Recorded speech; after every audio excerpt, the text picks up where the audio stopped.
eu vou mostrar esse dia maravilhoso pra vocês. Olha esse céu.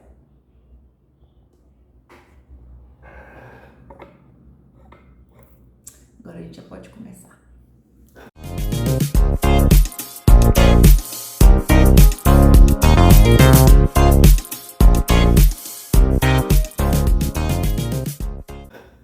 Olá, tudo bem? Então, gente, demorei a voltar aqui com vídeos. Final do ano foi uma loucura total aqui em casa e aí eu não tive como gravar. Então, estamos aqui hoje. Hoje eu vou falar sobre um tema que é recorrente. Eu imagino que na cabeça das pessoas elas ficam sem entender um pouco, que é o porquê a gente expõe a nossa vida aqui na internet.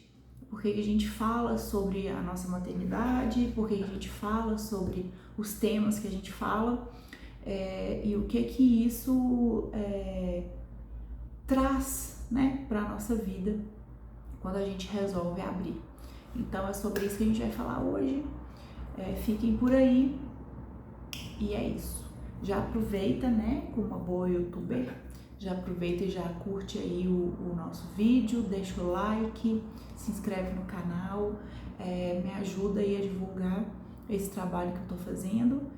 E é isso, vamos lá para a conversa que não vai ser demorada, mas eu acho muito importante. Bora lá. Então, a pergunta é: por que expor a minha vida nas redes sociais? Bom, vou voltar bem antes do diagnóstico da Maria, vou voltar quando ela nasceu. Ela era bem pequenininha e eu já tinha ali um background ali de estudar sobre parto e sobre amamentação, porque eram as coisas que eu tava muito interessada na época, porque obviamente eu ia parir, eu ia ter que amamentar, então eu tava lendo sobre isso. E fui pega, né, naquele tanto de informação. Eu já falei várias vezes aqui em textos escritos o quanto eu me sentia um pouco enganada, não por uma ou outra pessoa, mas pela consciência social mesmo do que era gestar, parir, ser mãe. Aquelas coisas que eu estava sentindo, que eu estava passando, eu nunca tinha visto ninguém comentar. E aquilo batia assim, sabe? De uma forma que eu falava, gente, mas como que ninguém nunca me contou? Todo mundo sempre falou que ser mãe era maravilhoso, mas e esse sentimento? O que eu faço com isso aqui? E essa vontade de ir embora? O que eu faço com isso? Enfim. E aí eu fiz uma página no Facebook, já com o nome Mãe de Joaninha. Ali eu comecei a bater papo, falar com algumas pessoas, entrei em alguns grupos de mães e assim, não recomendo, porque eu acho que assim, quando a gente tá sem cabeça, quando a gente não tem ainda as nossas bases muito bem definidas, os grupos mais atrapalham do que ajudam. Então assim, não foi bom pra mim naquela época. E ali eu comecei a trocar algumas ideias a respeito do básico, assim, sabe? Que era parto, a amamentação, as angústias, o medo, às vezes até cuidados básicos mesmo, né? Que a gente tem que ter com criança. E, enfim, fui conversando sobre isso, porque eu falei assim, gente, eu preciso avisar, eu preciso contar para as mulheres que são minhas contemporâneas, que é muito mais do que ser mãe é maravilhoso. Existe também uma parte que é ruim, uma parte que não é boa e que eu achava que era interessante conversar, porque a sensação que eu tinha era que as mulheres da minha idade não sabiam o que era isso, entendeu? E aí eu fui conversando. Ali eu descobri um tanto de mulher que tinha as mesmas angústias que eu, que tinham os mesmos medos, que passavam por coisas muito semelhantes. E também comecei a descobrir que muita coisa que eu passava não era parecido com o que essas mulheres passavam. Por exemplo, a extrema privação de sono, uma bebê que não dormia, uma bebê que só ficava no colo, Enfim, essas coisas aí que já era uma maternidade atípica, mas que eu não sabia, né? Que eu não tinha ideia. E por isso que eu falo que quando a gente não tá com a base muito bem estruturada, é difícil, porque quando eu comentava que as técnicas de higiene do sono, essas coisas todas não funcionavam, as mães retornavam, não, mas você tá fazendo alguma coisa errada, sabe? Então eu falava, meu Deus, tô fazendo alguma coisa errada. E aquilo foi, né, entrando assim na minha cabeça. E fui ler, fui estudar e tudo na época só me falava que eu estava errada. Então foi uma coisa muito difícil. Tanto é que nessa época eu não falava sobre isso. Eu ficava ali só surfando ali naquela superfície, eu não entrava muito bem nos assuntos, porque eu também não sabia o que estava acontecendo. Eu estava achando só que eu estava falhando miseravelmente como mãe. Ali fui fazendo, né, uma rede, e só que chegou num ponto que eu não tinha mais condições de cuidar da Maria e alimentar uma rede social com informações, com coisas, porque eu estava completamente perdida. Eu não sabia onde que estava acontecendo os erros, eu não conseguia consertar os erros, eu não sabia nem aonde que eu buscava ajuda para tudo que não estava dando certo. Então eu dei uma parada, assim, eu ficava um pouco ali e tal. Nessa época eu já tinha até feito o Instagram do Mãe Joaninha, mas ficava ali assim, sempre só olhando, lendo, curtindo uma coisa ou outra, não era muito ativa não. E aí foi esse gap aí que eu tive, essa parte onde eu não interajo muito, onde eu não conto muito as coisas, postava algumas fotos, algumas coisas assim, e houve uma parada meio que no tempo, que foi o tempo da investigação sobre o autismo da Maria. E aí, quando eu peguei o pré-diagnóstico positivo, né, para que ela sim poderia ser autista, eu já comecei a ler de novo, já comecei a estudar, eu já comecei a me encher de informações para poder entender, né, entender o que estava acontecendo. E eu também não falei nada no pré-diagnóstico, eu não comentava nada. Às vezes eu compartilhava algumas coisas, mas acredito que as pessoas ficavam meio assim, tipo, o que tá acontecendo? Ela sumiu e agora tá compartilhando uns assuntos que não era pauta e tal. Mas enfim, quando eu tive o diagnóstico, aí eu fiz o meu primeiro post de retorno. Antes disso eu até ensaiei um retorno, mas não tive condição emocional de continuar. E aí, quando eu tive o diagnóstico, eu fiz o primeiro post falando que Maria era autista. E a partir daí, eu comecei a postar sobre as coisas que eu aprendi. À medida que eu aprendia, eu ia postando muitas coisas. Eu ia também, sempre postei, né, as minhas experiências baseadas em como o diagnóstico afetava a nossa família, né? Por exemplo, eu sempre fiz muita correlação, tipo o antes e o depois, o que eu achava antes, o que estava sendo agora, como que era a minha visão, né?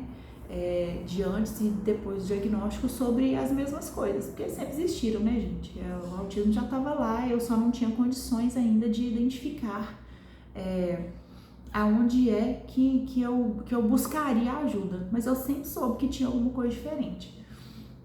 E aí, assim como eu precisei muito de pessoas dispostas a falar sobre autismo, eu achei que seria interessante que eu também me colocasse nessa posição, sabe? De falar sobre a minha filha. A minha filha tem, assim como todas as pessoas do mundo, ela é uma autista diferente de outros. Ela tem características que são comuns, tem características que não são comuns. Ela tem particularidades. E eu acho que isso que é interessante da gente falar sobre as coisas na internet. Por quê? O estereótipo do autista, ele ainda tá ali, no menino branco, que não fala, que se balança para frente e para trás, naquela eterna criança, né, que o povo adora falar, né, a eterna criança. E quando eu comecei a estudar autismo, eu não achava que Maria era autista justamente porque eu estava ali, presa nesse estereótipo. Então eu falei, uai, não, peraí, eu preciso mostrar para as pessoas que aquele autista é um.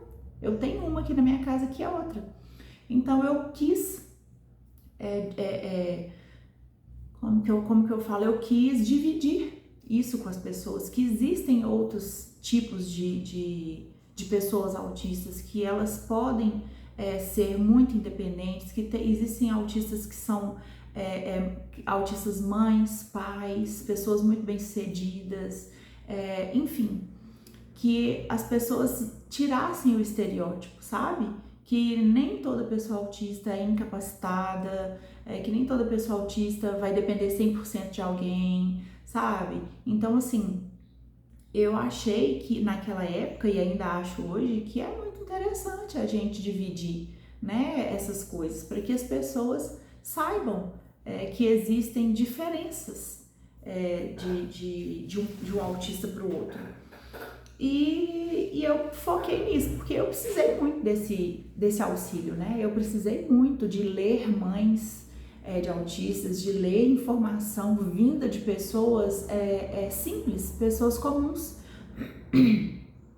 que não fossem só médicos, porque assim, você seguir os médicos que falam sobre isso é muito rico. Você tá ali aprendendo os conceitos, a teoria, às vezes até alguma coisa que acontece no consultório e tal. Mas quando uma mãe chega para você e fala assim, essa noite eu dormi 2 horas porque meu filho acordou às 2 da manhã e não dormiu mais, ali pega, porque ali eu sei o que ela passou. E ali eu vou conseguir fazer um acolhimento que não é tipo, olha, então você tem que retornar e começar a fazer uma luz baixa às 18 horas. Não é isso, sabe? Às vezes a gente só quer conversar. A gente sabe que aquilo ali é um momento que a gente vai ter que desenvolver ali uma habilidade na criança, mas eu só quero virar e falar assim, cara, dormi 2 horas essa noite, tô morta. E outra pessoa fala assim, eu te entendo. Porque é isso que trocar informação na internet faz. Ela te gera uma identificação. Você sente que você não tá sozinha, você sente que o que você tá falando não é bobagem, você sente que os seus sentimentos não são bobagem, entendeu? Que outra pessoa ali do outro lado tá te entendendo, que ela tá compreendendo seu sofrimento, que ela tá compreendendo às vezes até a sua negação, que ela tá compreendendo o que você tá passando. E isso é diferente de ler médicos e pessoas que passam teoria pra gente, sabe? Então é isso, a minha vontade de dividir com vocês sobre tudo que eu vou aprendendo é saber que aqui vocês têm uma identificação, que aqui eu também passo dificuldades, que eu compreendo vocês, que eu sei o que é o sentimento de ter um diagnóstico, que eu sei o que é o sentimento de muitas vezes aplicar determinadas disciplinas e elas não darem certo e você falar assim, e agora? Eu não sei mais o que fazer. Então, assim, dividir aqui, expor, né? Como as pessoas gostam de falar, que a gente está expondo, né, a vida. Expor a minha vida aqui passa por esse caminho. O caminho de que eu entendo você, de que eu sei o que você está passando e que eu divido com você essas angústias, eu divido com você também todos os ganhos, todos os aprendizados e toda a evolução que você como mãe tem, que o seu filho como autista tem. E eu acho que eu busco assim que a gente consiga cada vez mais informar as pessoas, acolher pessoas, acolher mães principalmente, mostrar para elas que não, você não tá doida, que não tá errado e que o autismo existe em diversas... É o espectro, né? É o espectro autista. Ele não vai ser igual. Então, eu acho que é isso, tá? Que eu queria comentar hoje, que eu queria passar para vocês, que a escolha de falar sobre o tema, de expor as minhas experiências, né? Minha e de Maria Antônia, é justamente para isso, para a gente criar aqui uma grande rede onde a gente sabe que a gente vai ser ouvida, acolhida e compreendida, e que é isso. Aqui é esse lugar, tá bom? Então vocês fiquem por aqui, vocês espalhem a palavra para as amigas, chama as amigas para curtir, compartilhar e bora lá ser uma grande comunidade, tá bom? Beijo!